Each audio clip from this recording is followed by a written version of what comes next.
반갑습니다. 우리 생윤러님들 그리고 우리 동지님들 오늘 시험 보느라고 수고 많으셨고요. 저도 여러분들과 같은 시간에 4교시의 문항지 받고 열심히 분석해 왔습니다. 자, 1번부터 함께 가보겠습니다. 직진할게요.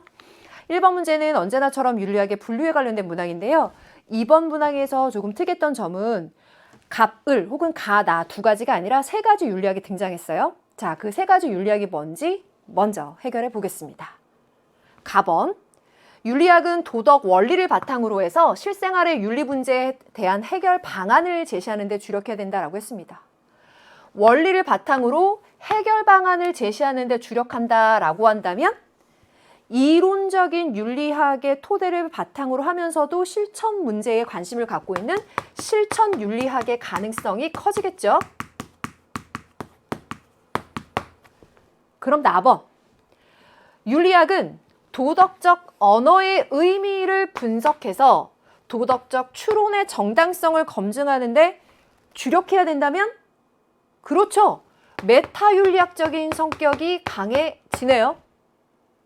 그럼 답은 윤리학은 도덕 판단의 기준을 탐구해야 돼요. 그래서 도덕적 행위를 하는 데 있어서도 그 이론적인 근거를 제시하는 데 주력해야 돼요. 라고 하면 이론규범 윤리학, 이론 윤리학적인 성격이 강하죠? 그럼 우리가 교육과정에서 배운 4가지 윤리학 중에 3가지가 등장했어요. 자, 그러면 이 윤리학들에 대한 설명으로 옳지 않은 것을 고르는 1번 선택지부터 가보면 가의 목적은 도덕 현상의 인과관계를 기술하거나 설명하는 것에 있다. 라고 하면 기술 윤리학적인 성격이 강해지겠고 그렇다면 1번은 가에 대한 진술로 옳지 않겠죠. 자, 그러면 이 1번까지 끊어보니까 이렇게 해서 우리 교육과정에서 이야기하는 윤리학의 4가지 종류가 다 나왔어요. 그럼 이제 디테일하게 가부터 다까지 윤리학의 특성을 살펴보되 그들을 분절적으로 단편적으로 나누는 것만이 아니라 그들 사이의 연관점, 연계점은 뭐가 없을까라고 하는 것도 놓치지 않는 게 중요해요. 2번, 가는 현실의 윤리 문제 해결을 위해서라고 했어요. 그러면 가번에서 얘기한 대로 해결을 하는 것을 중요하게 생각한다라고 하는 건 알겠는데 다를 필요로 한다라고 했어요. 그러니까 가번 제시문에서 얘기했던 것처럼 도덕 원리를 바탕으로 해서 해결 방안을 제시하는 거. 원리가 되는 이론을 바탕으로 해결 방안을 제시하는 거. 제가 다번 설명했을 때처럼 또 행위나 실천을 중시하더라도 그 이론적인 근거를 제시하는 데 주력하는 다 이론 윤리학의 도움을 받아서 필요를 받아서 그 필요를 토대로 해서 가번에서 그 문제를 적용하고 해결하고 실천할 수 있겠죠. 그러니까 2번 진술은 맞는 이야기죠. 그래서 왜 우리가 요거 많이 했었죠. 이론규범 윤리학과 실천규범 윤리학 사이는 유기적인 관계가 형성된다라는 이야기 했었으니까요. 깔끔하죠? 그럼 3번. 나는 윤리학이 학문적으로 성립 가능한지 검증하고자 한다. 나번에서 이야기하는 도덕적 의미 분석하고 도덕적 추론의 정당성을 검증하는 것은 윤리학이라고 하는 것이 학문적으로 성립이 가능한지 아닌지에 대해서 검증하는 것이니까. 맞죠? 오케이. 그럼 일단 1번이 틀린 것으로 나왔는데 4번과 5번도 더 보죠. 4번. 다는 도덕적 규범들의 체계를 구축하고 정당하고자 한다. 다번의 이론규범 윤리학은 이렇게 도덕 판단의 기준을 탐구하거나 이론적 근거를 제시하면서 도덕적 규범들의 체계를 구축하는 이론적인 작업을 담당하죠. 그러니까 맞는 이야기고요. 그것을 토대로 가번에서처럼 해결 방안에 적용하는데 활용이 되겠죠. 그러면 5번 선택지요. 자, 다는 윤리 이론을 정립할 때 나의 연구 결과를 활용할 수 있다. 와, 요것도 우리가 굉장히 재미있게 공부했었던 건데 메타윤리학과 이론 윤리학에서 차이점만을 찾지 말고 메타 윤리학이 도덕적 의미 분석하고 도덕적 추론의 정당성을 검증하는 등의 작업을 했을 때 그 작업의 내용을 토대로 이론 규범 윤리학이 그 결과를 활용할 수 있는 측면이 있다라는 점도 얘기했었죠. 와, 우리가 열심히 했던 것들이 이렇게 적용돼서 뿌듯하게 1번 잘 풀어봤습니다. 정답은 1번이었고요. 윤리학의 각각의 특성뿐만 아니라 이들 사이의 연계점들도 생각해보면서 좀 더 폭넓게 정리하기. 오케이. 그럼 2번 가겠습니다. 가나의 입장으로 적절한 것만을 보기에서 고른 것은 입니다. 딱 봐도 동양 사상인데 어떤 입장인가 보겠습니다. 사상가를 특정하는 것이 아니라 어떤 학파인가를 찾아내면 되니까 부담 조금 내려놓고 핵심적인 내용을 찾아보죠. 가번, 이것이 있기 때문에 저것이 있어요. 이것이 생기기 때문에 저것이 생겨요.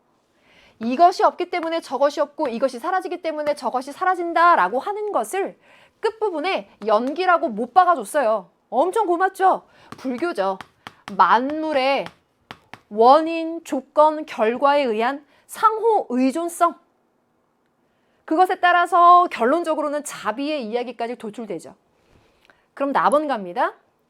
인위적인 거 멀리하고 분별적인 지혜 버리고 그렇게 된다면 백성의 이익이 100배가 된다. 그래서 오히려 인위, 작위적인 거 말고 자연의 흐름, 도를 따를 것을 강조하는 입장인 거죠. 그래서 인과 의를 끊으면 백성이 다시 효도하고 자유로워진다. 자연의 흐름상 인간이 갖고 있는 고유한 그 본성을 따랐을 때 인위적인 것이나 자기적인 것을 따르는 것보다 오히려 더 이런 평화로운 삶이 가능하다라고 하는 해석이 가능하죠. 그러면 불교와 도가 해결됐고 기억 선택지 가볼까요?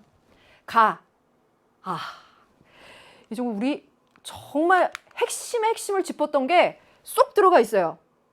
불교 입장에서 보자면 만물이 원인과 조건의 영향을 주고받으면서 끊임없이 변화하죠. 그래서 그걸 우리가 무상이라고도 했습니다. 그러다 보면 이 세상에 고정된 존재 있나요? 불변하는 존재가 있습니까? 그러한 의미의 실체라는 존재가 있습니까? 없단 말이죠. 고정되거나 불변하는 실체라는 것이 없다라는 걸 깨달아야 오히려 집착을 버릴 수가 있는 거 아니에요. 그러니까 여러분들 자신 있다면 기억번은 불교의 핵심을 확 찌른 오답지다. 기억을 한번 빼고 가죠. 괜찮죠? 그럼 니은번 연기의 법칙을 깨달아 자비를 실천해야 된다라고 했어요.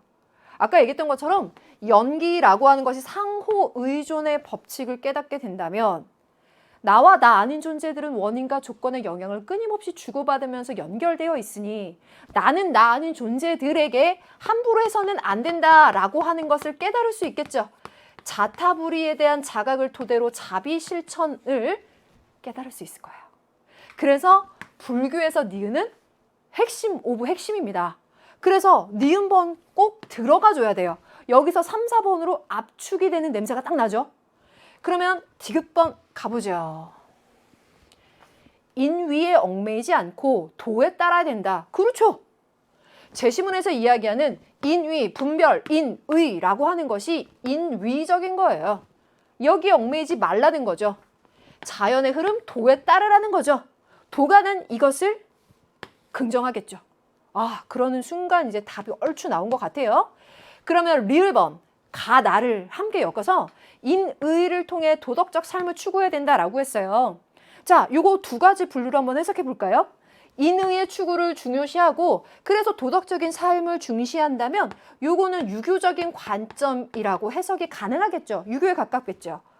그렇다면 리을번이 가와 나에 들어가는 게 아니다라는 것을 아는 것과 동시에 특히나 도가적인 입장에서 보자면 이 인의요. 바로 이 인의죠. 두 번째 줄 여기요. 이 인의가 바로 인위적인 거거든요. 도가적인 입장에선 인위 부정적이거든요. 그래서 특히나 도가에서 이거 긍정적으로 볼 리가 없다 라고 하면서 리을번 확실히 또 빼낼 수가 있죠. 그러면 리을 빼내면서 역시 3번 맞네 라고 확인. 그래서 동양사상 꼼꼼히 해놓으니까 요렇게 득점하고 가네. 기분 좋게. 3번 갑니다. 갑의사상가들의 입장으로 적절하지 않은 것을 고르라고 했는데요. 윤리문제에 대한 접근법 중에서 2번이 동양적인 접근법 문항이 나왔고 3번에서 서양적인 접근이 나왔네요. 갑을이 누구인지 사상가를 한번 특정해 봅시다. 크게 사상가 특정이 어렵진 않았죠. 갑, 이성적 존재자로서 인간의 행위는 도덕 법칙의 지배를 받고 이 법칙을 자신의 행위를 자율적으로 복종시킬 때 그 행위에 결과와는 상관없이 도덕적인 가치를 갖는다. 일단 칸트 선생님이라는 거는 여러분들이 잘 유추했을 거고 제가 별표 쳐놓은 이 부분은 여러분들이 1번 선택지, 2번 선택지의 맥락을 판단하는 데 있어서 중요한 단서가 됩니다. 1번. 모든 쾌락을 합산하고 모든 고통을 합산해서 이 둘을 비교했을 때 쾌락의 양이 더 크면 그 행위는 옳은 행위고 이것이 행위의 옳음을 판단하는 유일한 방법이야. 유일한 방법으로 쾌락의 양적인 계산, 양적 쾌락주의를 얘기하면 그렇죠. 벤담이죠. 자, 여기까지 술술 풀렸어요. 그러면 1번 선택지부터 판단해 볼까요? 갑. 좋은 결과를 산출한 행위도 옳지 않은 행위일 수 있어. 그렇죠. 칸트의 입장에서는 세 번째 줄. 결과와는 상관없이 도덕적인 가치를 갖는다라고 하는 이 문장에서도 알겠고 여러분들 개념적으로도 알겠지만 칸트는 그 행위의 결과 자체보다는 그 행위의 동기가 무엇으로부터 왔는가가 중요하죠. 그래서 그 행위가 의무, 의무의식, 선의지로부터 왔는가 그것으로부터 비롯됐는가가 중요해요. 그러니까 결과는 엄청 좋아요. 그런데 그 행위가 좋은 결과를 산출한 그 행위가 의무의식으로부터 비롯된 것이 아니라면 옳지 않은 행위일 수 있다는 거죠. 그래서 1번은 맞는 얘기네요. 그럼 2번. 칸트에게서 그 자체로 선한 의지에서 비롯된 행위는 옳은 행위다. 그렇죠. 그럼 여러분들 제가 1번을 설명하면서 2번에 대한 해결이 동시에 돼버렸네요. 그 행위가 옳은 것을 무엇을 두고 판단할까요? 라고 칸트 선생님한테 묻는다면 그 행위의 결과 자체가 아니라 그 행위가 무엇으로부터 비롯되었는가를 볼 텐데 선한 의지, 선의지, 의무의식으로부터 비롯된 것이라면 옳은 것이라는 거예요. 그래서 2번도 맞네요. 그럼 3번. 벤담에게서 행위의 옳고 그름을 판단하는 척도는 결과의 유용성이다. 우리 공리주의 할 때 경험적, 결과의 유용성이라고 하는 거 꼭 기억하세요. 얘기했었죠? 결과의 유용성. 이 부분에서 공리주의 벤담의 입장 연결시켜야 된다는 거 잘 생각하셨을 거고 넘기기 전에 또 한번 생각하면 칸트의 경우에는 그런 의미에서 결과에 대해서 어떻게 생각하는지 공리주의에서는 결과에 대해서 어떻게 생각하는지 딱 좀 대비가 되는 부분이죠. 오케이. 그럼 다음 선택지로 가볼게요. 4번. 요 선택지 어땠어요? 요 선택지 같은 유형이 이제 앞으로 우리가 어떻게 대비해야 되는가를 보여주는 이제 시작점이 되는 것 같은데 내가 공리주의나 벤담에 대해서 몰라서가 아니고 기출문제에 대해서 학습이 안 돼서라기보다는 뭔가 새롭게 개발된 이 선택지 그런데 이 선택지를 풀어내는 데 있어서 내가 지금 공리주의에 대해서 알고 있는 기본적인 개념을 적용해서 유추하는 좀 사고력이 필요한 그런 선택지. 그럼 4번을 보시면요. 벤담의 경우에는 모든 쾌락을 합산하고 모든 고통을 합산하는 계산이 가능한 거죠.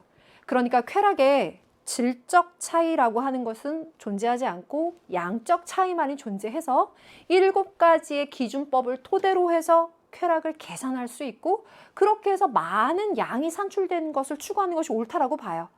그러니까 정신적 쾌락이니 감각적 쾌락이니 혹은 이것을 나눈다거나 혹은 질적 차이를 구분하는 것이 아니라 양적인 차이를 가지고 판단하는 것이고 또 양적인 차이만이 존재하는 그 쾌락들에 대해서 7가지 척도로 계산을 할 수 있겠죠. 그러니까 4번은 맞지 않은 것이므로 정답이 되겠네요. 5번 행위 옳고 그름을 규정하는 보편적 원칙은 존재한다.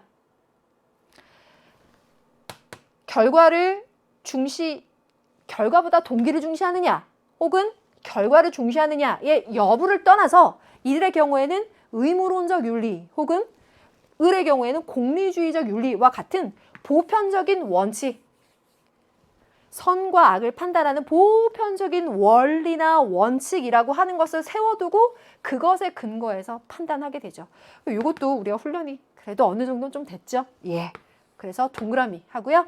적절하지 않은 거 4번. 오케이. 잘하셨습니다. 자, 그러면 4번으로 넘어가 볼게요. 갑사상가가 을사상가에게 제기할 수 있는 비판으로 가장 적절한 것은 무엇일까요? 라고 했는데요. 수능 특강 수능 완성에서 이러한 유형의 문제를 많이 받고 제가 또 강조도 했더라고요. 그 파트에 들어가 보니까 110쪽, 4번, 5번 이쪽 파트에 특히나 문제가 많이 있었는데 그럼에도 불구하고 선생님 저 연계교재를 좀 못 봤네요 라고 하는 친구들은 을이 어떤 사상가인지 결정짓기가 특정짓기가 저는 좀 힘들더라고요 하는 친구들도 제가 종종 듣기는 했어요. 을부터 한번 보면은요. 인간이 자연의 사용자 및 자연의 해석자예요. 그러면 인간과 자연의 관계를 두고 봤을 때 인간이 중심이 되고요. 인간이 자연을 이용할 수 있는 존재라고 보는 거거든요. 자연에 대해서 실제로 관찰하고 고찰한 만큼 자연을 이해할 수 있다라고 했어요. 그래서 인간이 그 자연을 관찰해서 내가 알아낸 것을 바탕으로 자연을 이용할 수 있다라고 보는 것이니까 자연에 대해서 알아야 된다고 봐요. 아는 것이 힘이다. 네.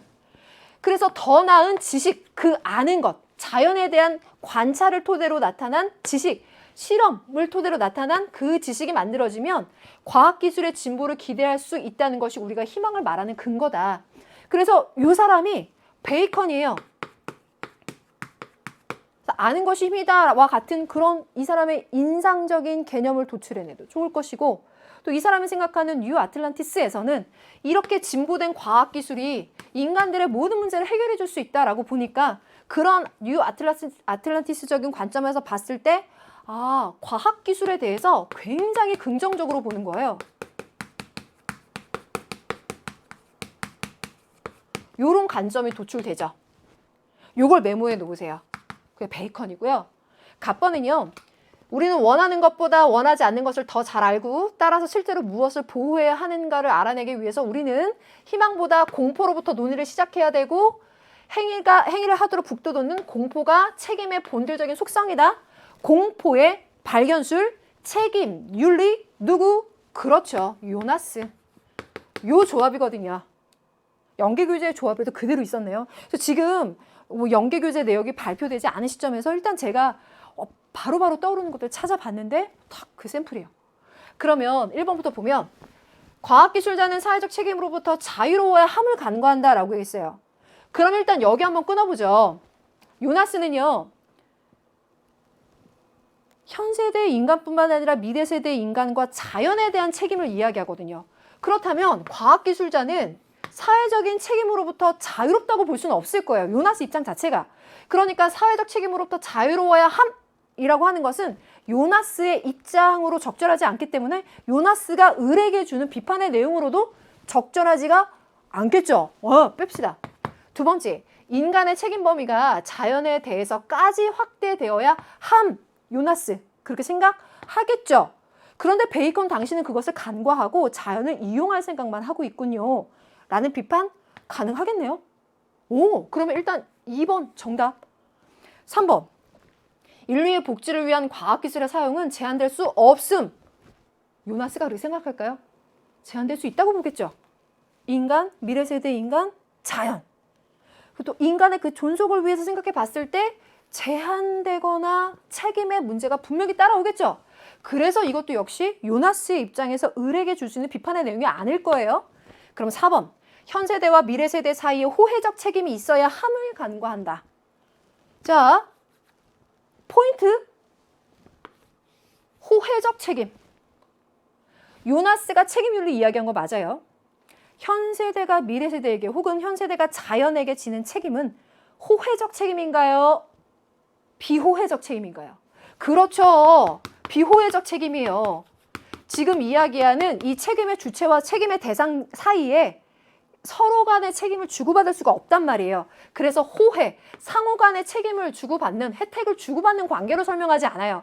비호혜적이고 일방적이다라고 말하죠. 현 세대 인간이 미래 세대 인간에게만 책임질 수 있으니까. 그래서 요거는 요나스의 이론을 생각해 봤을 때 틀렸어요. 그러므로 을에게 주는 비판이 아니겠죠? 그럼 5번. 과학기술 발전에 따른 부작용도 과학기술로 해결이 가능함을 을의 입장에선 긍정하거나 낙관하거나 신뢰하겠죠. 그래서 을의 입장에선 간과하는 것이 아니라 오히려 그것을 믿는 사람의 입장이기 때문에 이러한 류의 비판이 갈 수가 없을 거예요. 그렇죠. 잘했습니다. 정답 2번인 게 맞네요.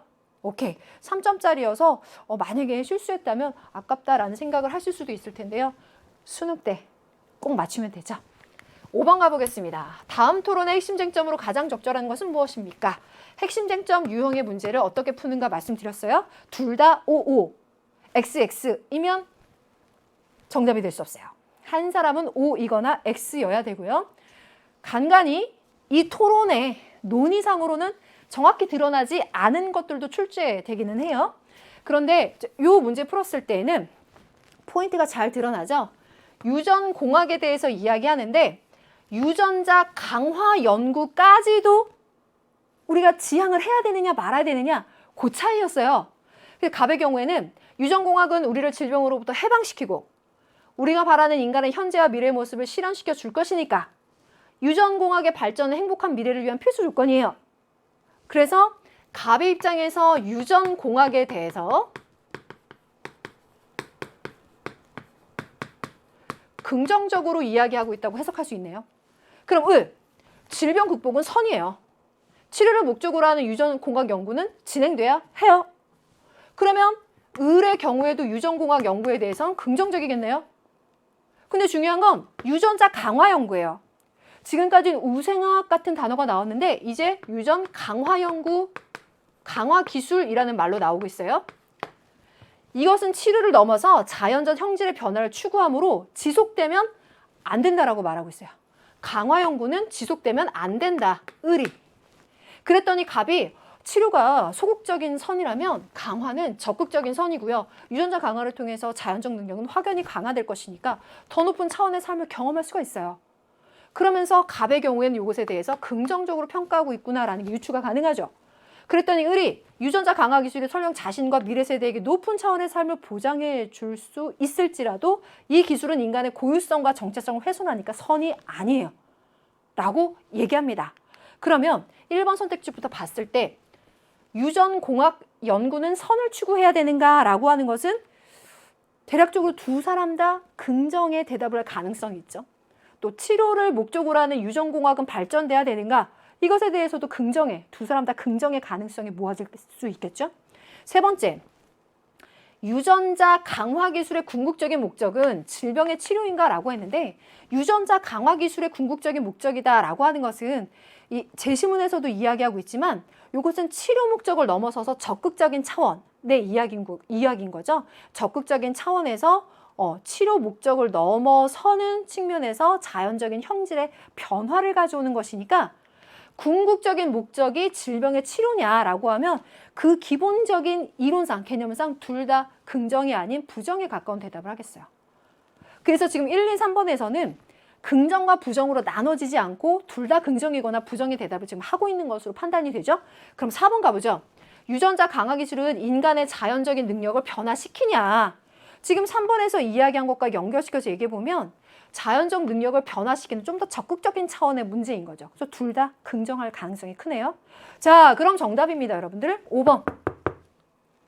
유전자 강화를 목적으로 하는 유전공학 연구는 중단되어야 되는가? 제가 지금 편의상 유전공학 연구라고 썼는데요. 유전공학 연구라고 하는 것이 크게 있을 때 그중에 유전자 강화를 목적으로 하는 유전공학 연구 이거 해야 되느냐 말아야 되느냐의 문제인 거죠. 갑의 경우에는 둘 다 긍정적으로 이야기하고 있지만 을의 경우에는 강화 연구 부분에 대해서는 부정적으로 이야기하고 있어서 5번이 그러니까 XO라고 답할 수 있어서 정답이 5번이 되겠죠. 잘하셨습니다. 이런 유로 항상 해설할 때 이 말을 첨부하게 돼요.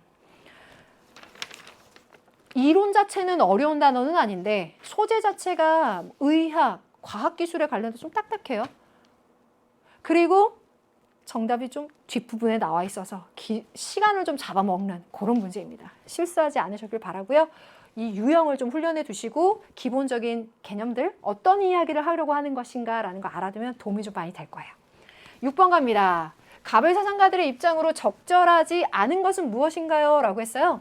갑을 사상가를 특정 지어야 될 텐데 갑과 을 보니까 기본적으로 동양 사상가에 궁극적으로 지향하는 바는 큰 틀에서 같다라는 게 보이지 않나요?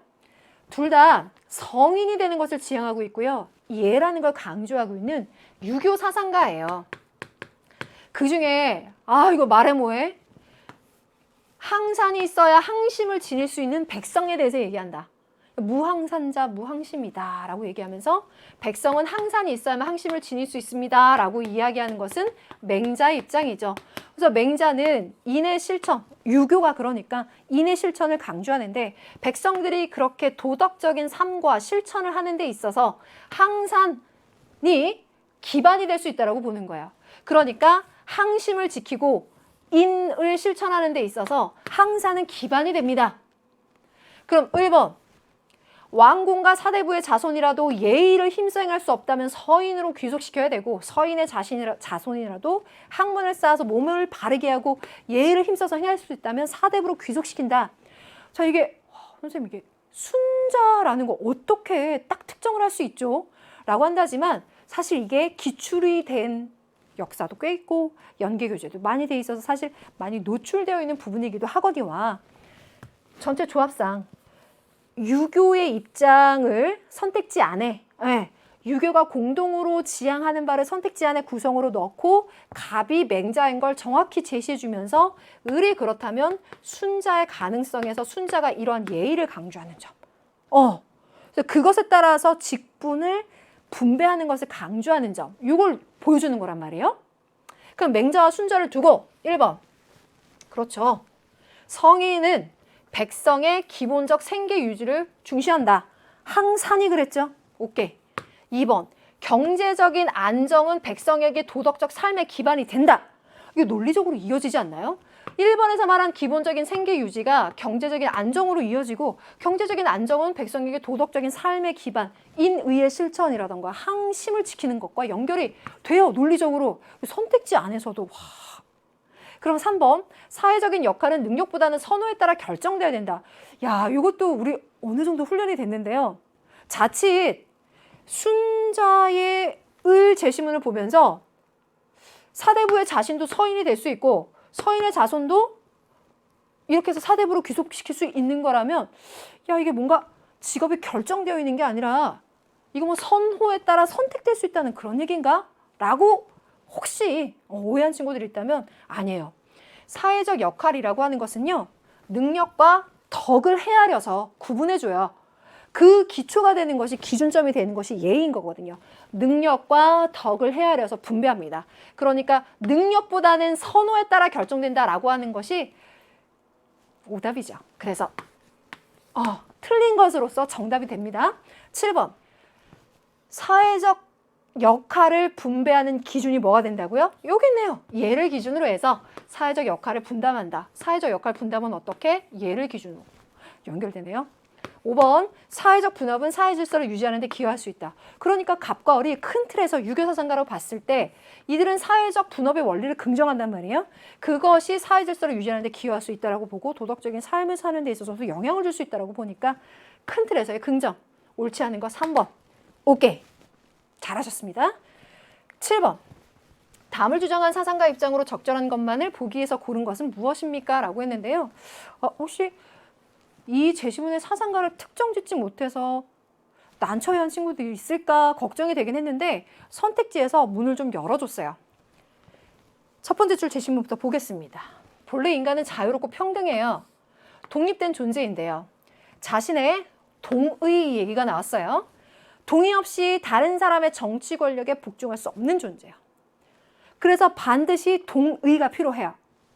어떤 사람이 자신의 자유를 포기하고 시민사회 구속을 받아들이는 유일한 방법은 요 동의가 있어야만 된다라는 그 얘기였죠. 그 방법은 자신의 재산을 보호하고 다른 사람들과 상호간에 안전한 삶을 영위하기 위해서 공동체를 결성하기로 합의하고 동의함으로써 가능하다라는 거예요. 그러면 큰 틀에서 사회 계약론적인 입장일 것이고 로크적인 관점에서의 선택지 접근이 가능해지겠죠? 그러면 기억번, 국가는 가족 공동체 의식이 전제된 정치적 공동체여야 된다라고 했어요. 지금 여기에서 우리가 판단할 수 있는 핵심 소스는 이 부분이겠네요. 네, 뭐 정치적 공동체, 국가 다 빼고 그럼 그 국가가 가족 공동체 의식이 전제되느냐라고 한다면 가장 대표적으로는 유교적인 국가관이 그렇지 않아요? 가족에서의 사랑이 점진적으로 확대되면서 사회와 국가에 적용이 되고 그런 윤리의식이 국가적인 관점에서 적용되기 때문에 가족 공동체 의식의 확대, 적용이 가능하니까 유교적인 관점이 어느 정도 추론이 되는데 제시문의 입장은 아니라는 걸 알 수 있죠. 왜요? 여기요. 동의와 합의와 계약의 산물이란 말이에요. 그러니까 가족 공동체 의식과는 다른 거란 말이죠. 그래서 기억번을 자신 있다면 빼주고 가는 것도 좋은 방법이었고요. 니은번부터 또 차근차근 보겠습니다. 국가는 개인의 기본권을 보장해야 돼요. 그것을 위해서 계약에 의해서 수립된대요. 그렇죠. 동의, 합의, 계약이라고 하는 말을 유추해내면서 이 사회계약론적인 관점에서는 기본권을 보장하기 위한 동의와 합의와 계약에 의해서 수립되는 것이구나. 이거는 큰 틀에서도 여러분들이 판단이 가능했죠? 그럼 3번과 4번으로 압축. 그런 상태에서 디귿번 넘겨요. 국가는 인간의 정치적 본성으로 형성되는 자연적인 공동체야. 인간의 정치적 본성이고 자연적인 공동체야. 요거는 계약론적인 관점에 잘 안 맞죠? 제가 이 얘기까지 했었죠? 계약론적인 관점에 잘 나오는 오답지다. 대표적으로 누구? 아리스토텔레스적인 관점으로 나오죠. 그래서 디귿번을 빼내야 되는 게 관건이거든요. 이렇게요. 그럼 정답이 4번으로 좀 흘러가죠. 그리고 5번, 국가는 시민 모두에게 동등한 자유와 권리를 보장해야 돼요. 그 원래 자유롭고 평등하고 독립된 존재들이 동의와 합의에 의해서 이러한 이유로 시민사회 구조를 받아들였기 때문에 국가는 그것을 시민들에게 이것을 동등한 자유와 권리를 보장해야만 하는 역할이 있죠. 그래서 리을번도 들어가고 정답은 4번이겠네요. 그래서 이 문제 6월 모의평가에 2번 문항이 있었죠. 아리스토텔레스와 로크가 나온 문항 생각해 보시면 그때 좀 챙겨놨다면 이 문제가 푸는데 이 문제를 푸는 데 있어서 조금 더 수월하게 풀 수 있지 않았을까라는 생각이 드네요. 오케이. 그럼 8번 갑니다. 자, 여기가 여러분들이 좀 더 신중하게 내가 점수 올리려면 여기 틀리지 말아야 돼 라고 하면서 보는 문항이에요. 별표 한번 예쁘게 쳐주고 시작합시다. 가불 사상가들의 입장으로 적절한 것만을 보기 위해서 있는 대로 고른 것은 무엇인가요? 얘기하고 있고요. 지금 기본적으로 원조 얘기하고 있어요. 제가 이거 체크하는 이유가 뭐냐면요. 이번 모의평가 문항에서 롤스와 싱어가 이제 세 문제에 출제가 됐잖아요. 그러니까 이들에게서 나올 만한 주제로는 다 나왔단 말이에요. 그럼 롤스와 싱어의 조합 중에 시민불복종도 있고 원조도 있죠. 그러면 이 문제를 보면서 롤스와 싱어 조합 중에 원조, 해외 원조 주제구나.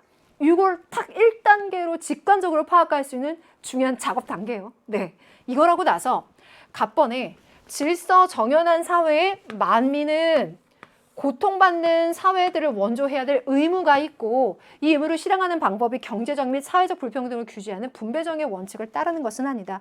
해외 원조에 있어서 이러한 분배정의 원칙을 따르는 것은 아니다 이야기했었고요.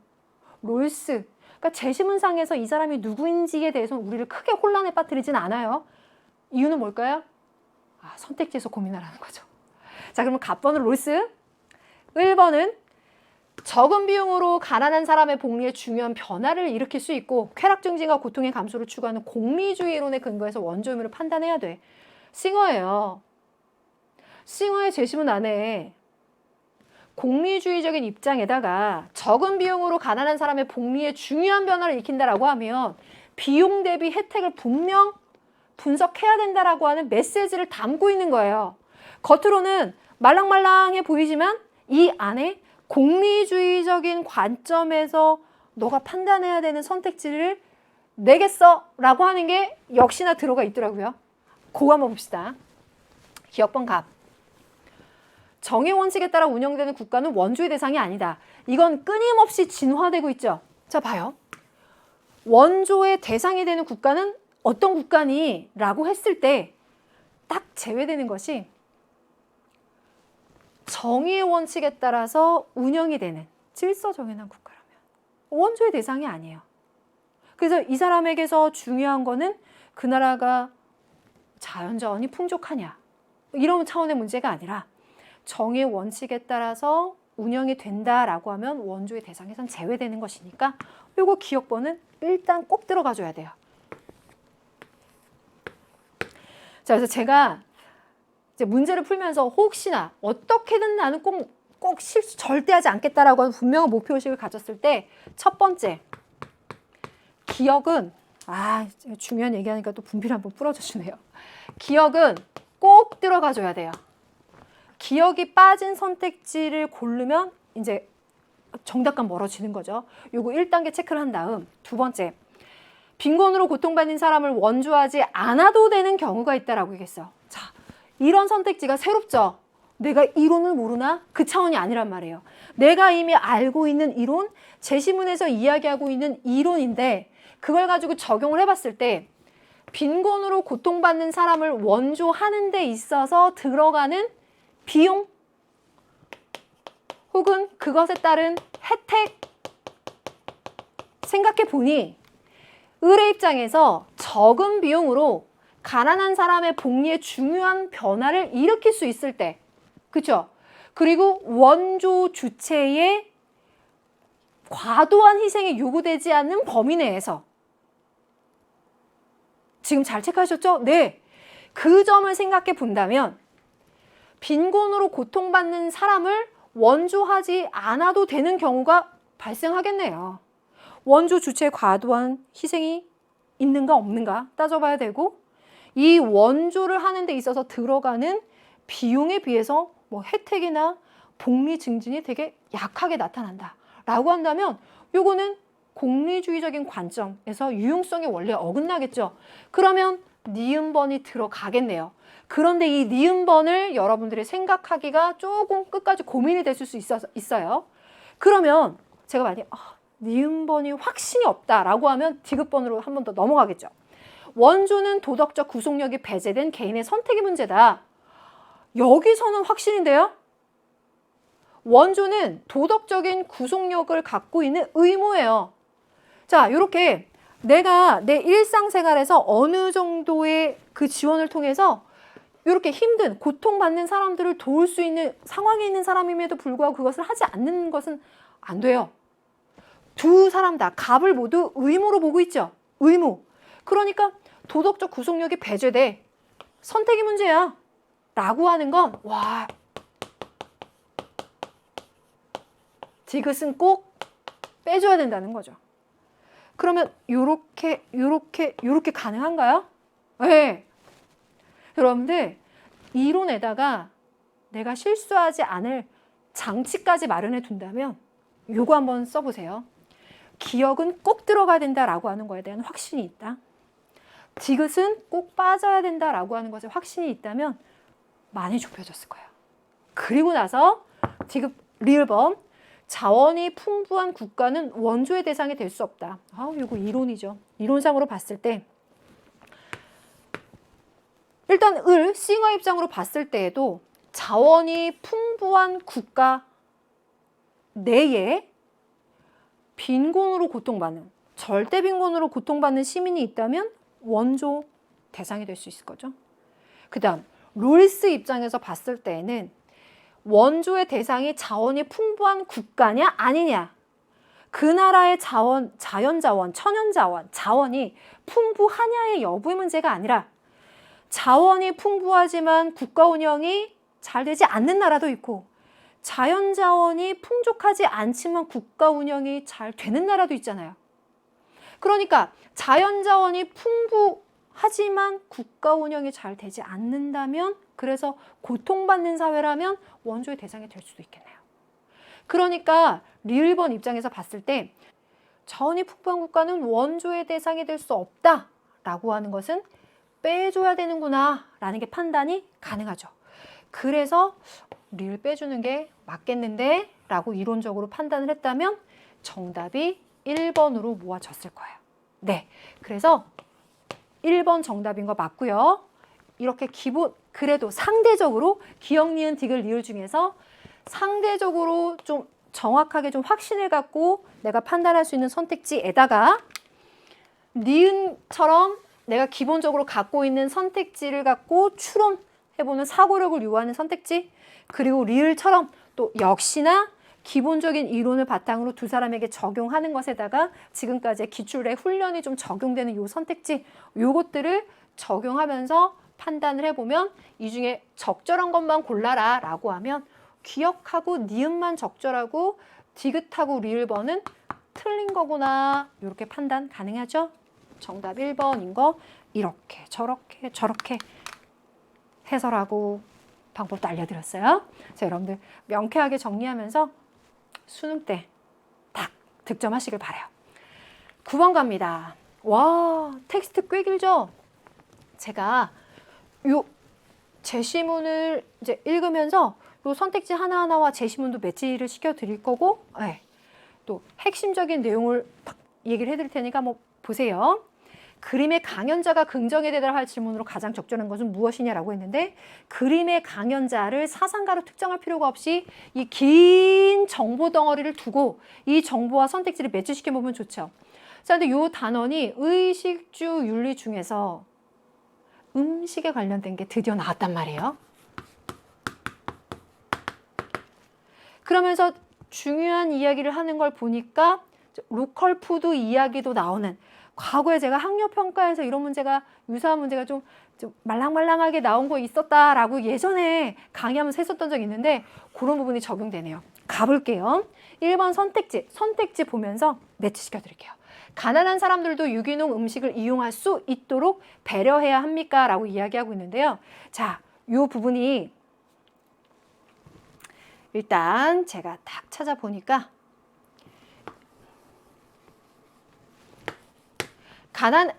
제가 손짚은 부분이요. 가난한 사람이 유기농 식품을 이용할 수 있도록 가격 문제에 대해서도 논의를 해야 됩니다. 라고 하는 부분이 있어요. 그래서 1번이 정답, 동그라미예요. 그러면 살짝 불안하죠? 1번 벌써 정답 나왔어? 라는 생각에 딱 한다면 그럼 2번부터 확실히 오답인지 보자. 이게 되잖아요. 그러면 일단 정답은 체크해 놓고 2번부터 왜 틀린지 한번 체크해 보죠.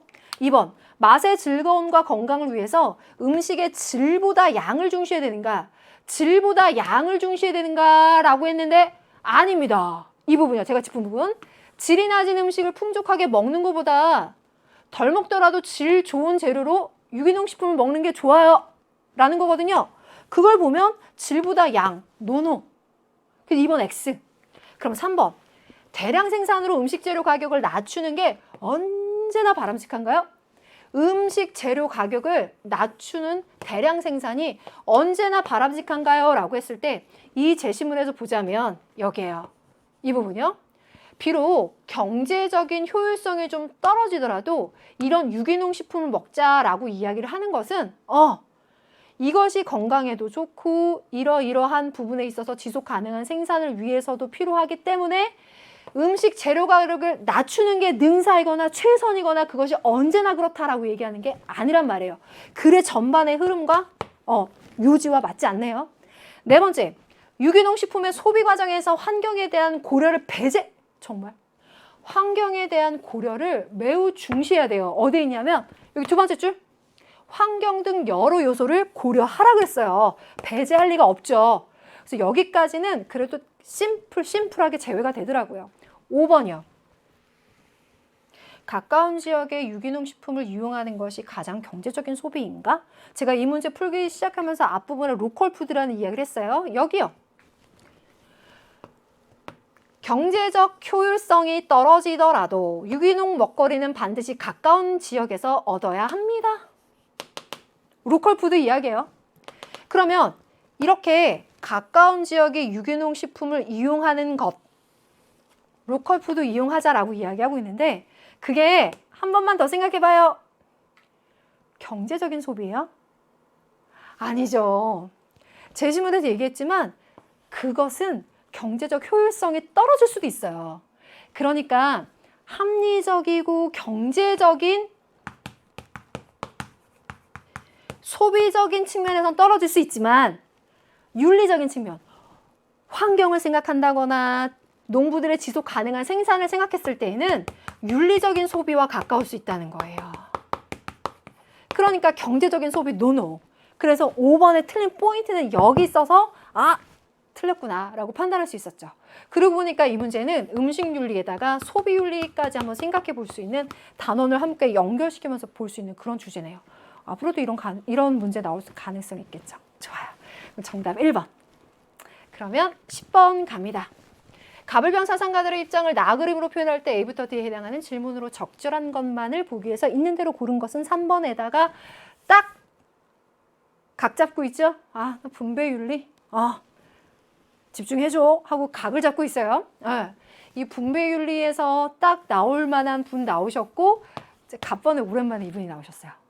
우리 연계교재에서 제가 이 문장을 꽤 강조했었는데 노동이라는 것이 생활수단일 뿐만 아니라 1차적인 생활 욕구로서 된 후에 그러니까 자본주의 시스템, 매뉴팩처의 시스템에서 인간이 그 노동에 종속된다거나 오히려 그 종속되는 인간 소외, 노동 소외 현상으로부터 벗어나야 된다라는 이야기를 하는 마르크스 입장에서는 노동이라고 하는 것이 인간의 자아 실현을 위한 통로가 되죠. 그래서 1차적인 생활 욕구가 된다는 거예요. 그래서 특히나 수능 특강 하면서 제시문이나 선택지에 마르크스가 꽤 디테일하게 나와서 이 부분을 좀 강조한 적이 있었는데 뭐 선택지에 그대로 적용된 건 아니었어도 이 부분 자체 마르크스다 냄새를 맡았다면 잘했어요. 근데 더 확실한 냄새가 여기 나죠. 다운표 안에. 이건 뭐 외우자라고 했었던 내용인데 능력에 따라 일하고 필요에 따라 분배받는다라고 하는 마르크스예요. 이름은 뒤에다 쓸게요. 1번. 한 사람의 소유물은 취득 이전 불의의 규정 원리에 의해서 권리를 부여받았다면 정당하다. 지금 문제 풀면서 이전, 이거 중요한 거죠? 각 개인의 소유물이 정당하다면 소유물의 전체 집합도 정당하다. 노직이에요. 병범, 원초적 입장에서 합의된 정의 원칙들은 사회 협동체의 종류와 설립한 정부 형태를 명시해주고 공정으로서의 정의, 룰스예요. 그러면 마르크스, 노직,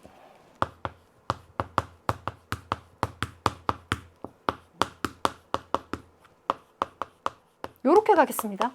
네. 기억범. 가장 바람직한 분배는 국가가 없는 상태에서 가능한가요? 라고 물어봤을 때 요거는 이 세 조합 중에서 마르크스의 유니크한 입장이죠. 마르크스가 생각하는 이상사회는 공산사회. 공산사회는 그 이전의 사회에 있었던 사유재산, 계급, 국가가 철폐되죠. 그래서 협동조합 형태의 이상적인 공동체를 이야기하는 마르크스적 입장에서는 국가가 없는 상태를 지향하고 있기 때문에 그러한 상태, 공산사회에서 가장 바람직한 분배가 가능하다라고 볼 것이고 노직과 롤스에게서는 국가가 없는 상태를 이야기하는 것이 아니기 때문에 기억범 맞네요. 어때요? 이거 좀 자신 있었나요? 기억범 일단 찜하고 갑시다. 니은범.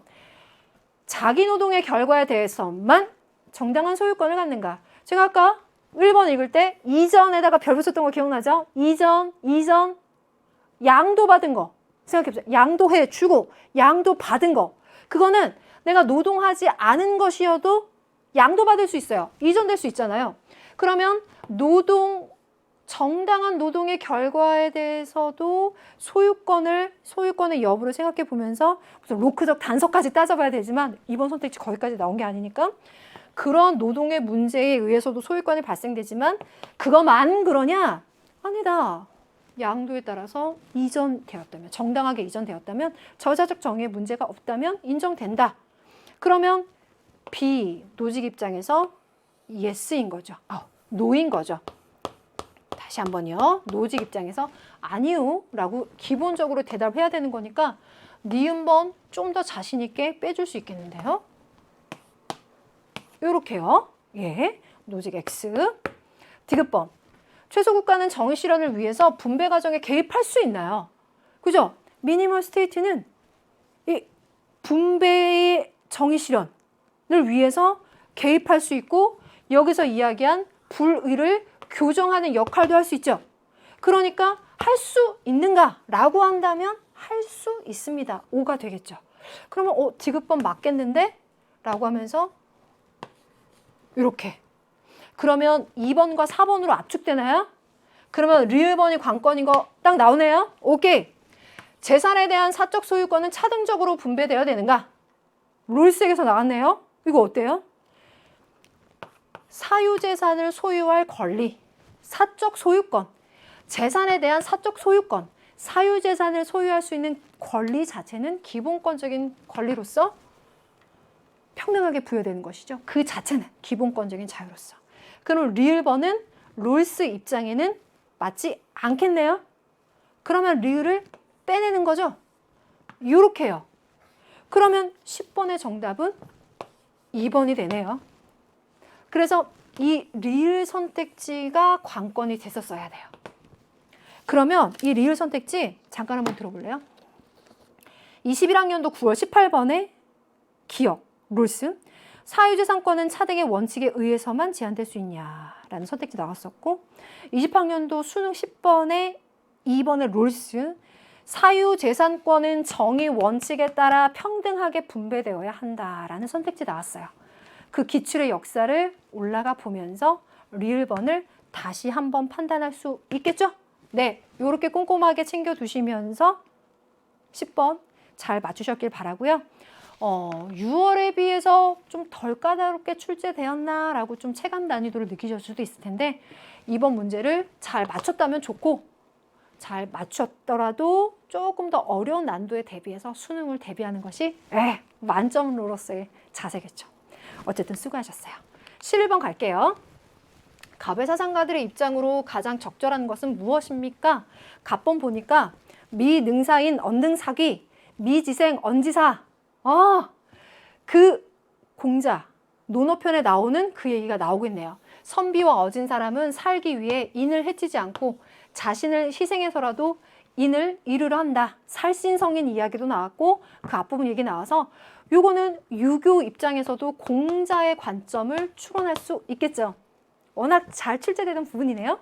그러면 1번 혼돈 속에 뒤섞여 있는 가운데 변화가 일어나 기가 드러나고 그 비가 변해서 형체를 잃고 다시 형체가 변해서 생명이 생겨 한 번 변화해서 죽음으로 돌아가는 자연의 순환과 변화와 같아. 장자? 아이 고맙죠? 10번에서 굉장히 긴장했는데 11번 가서 이 둘의 조합도 친숙하고 제시문도 친숙해요. 과연 선택지는? 선택지 도. 1번 삶과 죽음은 모두 고통의 연속일 뿐이다 라고 했는데요. 유교적인 관점에서 삶과 고통은 모두 죽음의 연속이다, 고통이다 라는 것보다는 삶 속에서 인을 실천하기 위해서 힘써야 되고 또 인의를 해치는 어떤 구차한 삶보다는 의로운 죽음을 선택하는 것이 더 도덕적일 수도 있고 이러한 판단과 논의를 하는 것이죠. 도덕적인 논의를 하고 있는 거예요. 그래서 1번 선택지는 갑, 유교 입장에 어울리지 않아요. 물론 1번을 가지고 이건 진짜 제가 조금만 더 좀 같이 공부해보자 라는 마음으로 이해해보자면 불교적인 관점에는 생로병사가 모두 고통이니까 생도 사도 고통이다 라는 류의 아이디어로 끌고 갈 수 있겠지만 유교한테는 어울리지 않는다라는 얘기를 지금 하고 싶은 거야. 공부할 수 있는 꼭지도 하나 드리고. 그럼 2번 삶과 죽음은 기가 모이고 흩어지는 연속적 과정이다. 노. 이건 의뢰 입장이잖아요. 그럼 3번 자연스러운 과정이 죽음에 대해서 슬퍼할 필요가 없다. 슬픔으로부터 초연해져라. 이거 장자에게서 엄청 했던 건데 3점짜리를 이렇게 주시다니. 잘 맞췄죠? 그 다음 4번 죽음을 두려워하기보다 인을 이루는 삶을 지향해야 된다. 노. 이건 을이 아니라 갑에 가깝죠. 살신성인. 또 사생취의도 나왔었잖아요.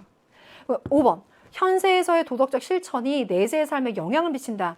내세의 삶에 영향을 미치는 현세에서의 도덕적인 실천. 그 도덕적인 실천이 예를 들어 자비행과 같은 도덕적인 실천이라면 불교적인 메시지에 가깝죠. 공자나 장자에게는 어울리지 않아서 노. 정답 3번. 고맙다 라고 하고 득점. 혹시 실수했다면 다음에 만약 또 나온다면 그때 실수하지 않고 득점. 12번 갑니다. 갑을 사상가들의 입장으로 적절한 것은, 야, 동양사상 지금 세 번째 문제예요. 11번과 12번 연속적으로 동양사상 쫘르륵 나오죠. 갑번은 성황은 사람의 본성이 악해서 제가 하트를 남겨놓긴 했는데 성악이에요. 그래서 제가 강의하면서 그 생각도 나요. 맹자는 성선설, 순자는 성악설. 이거 기본적으로 알아두면 좋고, 이런 게 이제 윤사 영역에서 매우 중요하지만 생윤에서 그렇게 깊게 들어갈 내용은 아닐 수 있다. 그렇다면 어떻게 해요? 제시문 쪽에 주는 거죠. 바로 얘기해도 돼요? 직진. 갑번에 사람의 본성이 악하다라고 했잖아요. 그러니까 성악설인 거죠. 순자인 거예요. 그러면 2번에서처럼 사람의 선한 본성을 이끌어낼 수 있다? 이끌어낼 선한 본성이 없어. 이기적인 욕구와 욕망, 성악설이니까. 그래서 단서를 준 거예요. 제시문에서. 그리고 2번 X 바로 체크하고 갈게요. 이에 예의와 법도를 만들어서 사람의 성정을 교화한 거예요. 화성기위 변화시키길 바라거든요. 악이란 성인이 즐겼던 바이고 악으로서 백성의 마음을 선도할 수 있는 것이다. 그래서 도덕주의적인 관점에서 순자 이야기 나올 때 꼭 얘기되고요. 1번 사람은 시에서 감흥이 일어나고 예에서 바로 서고 악에서 완성된다. 흥어시 입어의 성어악. 이것도 유교할 때 또 공자 이야기하면서도 많이 나왔었죠. 도의 뜻을 두고 덕에 의거해서 인에 의지하고 예에서 논이러야 된다. 적어도 인, 의, 예에 중시한다면 이건 유교인지 알겠다 라고 자신감 좀 갖고, 이거 좀 더 가자면 공자 입장이겠구나 정리해보면서 가보겠습니다. 갑, 음악의 유일한 목적은 즐거움을 주는 것이다 라고 했는데, 갑과 을, 사상가를 포괄해서 유교적인 입장이라면, 음악의 유일한 목적이 즐거움을 주는 것이라면 예를 들어 신미주의적인 관점으로 가는 유보다는 도덕주의적인 관점 혹은 예와 악의 어떤 조화로운 관계, 요 얘기하는 거에 가깝잖아요. 인간의 본성을 순화시키는데 혹은 사회질서를 바로잡는데 긍정적인 영향을 주는 거니까, 유일한 목적이 즐거움을 주는 거냐, 즐거움을 줄 수도 있겠지만 그것을 넘어선 목적들이 있죠. X, 2번 X, 선한 본성이 아니라 악한 본성을 바꾸는 데 영향을 줄 수 있을 거야. 세 번째, 음악은 재물을 낭비하게 해서 백성에게 해가 되느냐. 그렇게 나오더니만 이제 오답지로 들어갔네요. 이게 문과적인 관점에서 보자면, 지금까지 출제된 걸 봤을 때 이건 음악에 대해서 비판하는 입장이잖아요. 왜 그런가 보니까 음악이라고 하는 것은 사치와 소비의 대상이기 때문이죠. 그래서 낭비하게 되니까 해가 돼. 그래서 성인이라면 음악을 이렇게 추구하지 않을 거야 라고 하는 문과적인 관점으로 해석하는 것이 좋겠죠. 을에게는 어울리지 않아요? 그럼 4번. 음악은 음악 자체 아름다움을 위해서만 존재한다. 음악 자체 아름다움을 위해서만이라고 하면 특히나 더 신미주의적인 관점이 잘 유추가 되는데, 1번 혹은 유교 입장에 잘 어울리지 않죠. 인격, 사회 질서 기억해야죠. 5번째, 나왔다. 인격을 도야하기 위한 중요한 수단이다. 어머나, 고맙고도 싱겁게. 5번, 그동안 열심히 공부했던 유교적인 관점에서의 음악의 역할 잘 정리됐네요. 잘했어요. 5번까지 가면서 집중 탁. 그리고 문제 정답 착. 잘하셨죠? 오케이. 13번 갑니다. 다음을 주장한 사상가 입장으로 가장 적절한 것은 3점이에요. 와, 2분의 문항이 이제 이렇게 계속 나오기 시작하네요. 수능 완성의 134쪽의 11번에서도 유사한 문제를 제가 기억해냈는데, 한번 보면요. 국가들 사이의 영원한 평화를 위한 확정조항과 예비조항이 얘기한다면 영구평화론의 칸트이겠다라는 걸 이제 생각할 수 있겠죠. 거기에다가 단서가 나올 수 있을 테니까 좀 읽어봐야죠. 모든 국가의 시민적 정치체제는 공화정치여야 된다. 칸트가 강조한 부분. 모든 입법은 근원적 계약의 이념에서 나오는 공화정치에 기초해야 되고, 그러니까 그 나라의 정치체제가 무엇이냐라고 하는 게 매우 중요하다라는 얘기하고 있고, 둘째, 국제법은 자유로운 국가들의 연방체제에 기초해야 되는데 그 국제법의 이념에 따라 움직이지 않기에, 국가들은 국제법의 이념에 따라 움직이지 않게 전쟁을 방지하기 위해서는 지속적인 연맹이 필요해요. 제가 지금 체크했죠? 이거 정답 판단하는데 매우 중요한 요소죠? 세계시민법은 보편적 우호의 조건들에 국한돼야 되고 그것이 환대권을 의미한다. 정말 개념에서 엄청 했었는데, 그죠? 그러면 칸트 입장을 두고 제가 이거 체크한 거 안 지울게요. 선택지 가보면 국제관계에서는 국가가 유일한 행위자로 간주된다라고 했는데 국가도 행위를 해야 되겠지만 칸트적인 입장 혹은 이상주의적인 입장으로 생각해 본다면 이 국제관계의 평화를 기여하는 데 영향을 줄 수 있는 개인, 국제적인 기구들도 행위자로 간주되죠. 그러니까 국가만이 유일한 행위자다라고 하는 건 틀리죠. 두 번째, 국제연맹은 국가와 같은 주권적인 권력으로 기능해야 되는가? 아니죠. 칸트가 생각하는 국제연맹, 이 국제연맹이라고 하는 것은 조금 독특한 형태의, 독특한 종류의 연맹이 되는 것이고 이거는 한 국가나 한 국가 자신 그리고 다른 연맹 국가들 간의 자유를 유지하는 거, 이거를 보장하는 데에만 상관한다 라고 칸트가 말하고 있어요. 그러니까 이 연맹이라고 하는 것이 선택지처럼 국가와 같은 주권적인 권력으로 작용하는 것은 아니죠. 세 번째, 평화조약을 통해서 모든 전쟁들을 영원히 종식시킬 수 있다라고 했는데 평화조약만으로는 영원히 모든 전쟁을 종식시킬 수 있다라기보다는 지속적인 연맹과 국제법의 실천, 이런 것들이 중요하겠죠. 그래서 4번, 국가 간 분쟁의 해소가 영원한 평화 실현의 충분 조건은 아니다라고 했어요.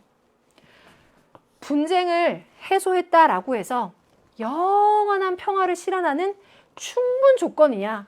그것만은 아니다. 제시문에 이야기했던 것처럼 이러한 연방을 맺고 연맹을 맺고 국제법을 수호하면서 뭐 환대권 이런 것들을 지켜나가며 그 한 나라 안에서는 이런 공화 정치를 유지하기 위한 다각도의 노력이 필요하겠죠. 그러니까 이게 충분 조건은 아니야 라고 하면 4번이 맞는 선지죠. 5번, 정치 체제의 개선이 평화 실현을 위한 전제 조건은 아니다 라고 했어요. 전제 조건이다. 제가 좀 썼어요. 정치 체제. 제시문에 말한 것처럼 공화 정체에 기초해야 된다라고 했죠. 공화 정체에 기초해야만 한다라고까지 했어요. 그러면 그 국가의 공화 정체로의 정치 체제의 개선은 평화 실현을 위한 기본적인 조건, 전제 조건이 된다라고 해줘야 되겠죠. 그러니까 충분 조건을 말하는 게 아니라 전제 조건이라고 표현했으니까. 그래서 이것도 아니다라고 하면 틀린 거죠. 그러니까 정답은 4번이구나. 이렇게 꼼꼼히 확인해야 되는 그런 문제였죠. 잘하셨습니다. 14번. 기억에 들어가 진술로 가장 적절한 것은 통일 주제고요. 3점이에요. 크게 어렵지 않게 비용 물어보는 것도 아니고 크게 어렵지 않게 갈 수 있었을 텐데 한번 풀어보고 나서 제가 또 마지막에 챙겨봐야 될 문제도 짚어드릴게요. 독일의 통일 사례 얘기하고 있어요. 이게 우리 개념에도 분명히 나오지만 예전에 기출된 바도 있었던 문제예요. 통일을 준비하는 우리에게 중요한 교훈을 주는데 통일 전에 많은 교류와 협력을 추진해왔음에도 불구하고 통일 이후에 동독 지역 주민들과 구서독 지역 주민들 사이에 서로 비하하고 무시하는 등 심각한 갈등을 겪었다. 그래서 요거 지금 말씀드린 2014년도 수능 14번 이 제시문에 왜 오씨, 배씨라고 하는 용어가 있어요. 게으른 동쪽 사람 그리고 오만한 서쪽 사람 이렇게 얘기하는 오씨, 배씨 그 용어가 나온 그 참신했던 재밌었던 문항이 있었거든요. 그 내용을 담고 있죠. 그래서 그럼 여기서 하고 싶은 얘기는 뭐냐? 사회 문화적인 이질성을 줄이지 못한 상황에서 통일이 되면서 통일 이후에 사회 통합을 하는데 막대한 비용이 지불됐어. 오랜 기간 동안 서로 다른 이념과 체제에서 살아온 사람들은 이질감 극복이 중요하거든. 이거 안 하고 내적인 통합을 이루는 건 단기간에 달성할 수 문제가 아니야. 그럼 그런 독일의 선례를 보면서 우리는 어떻게 되겠느냐? 이질감 극복. 이런 단계적이고 점진적이면서 심리적인 완충작용을 할 수 있는 작업이 선행돼야 된다는 얘기죠. 그러면 정답 한번 찾아볼까요?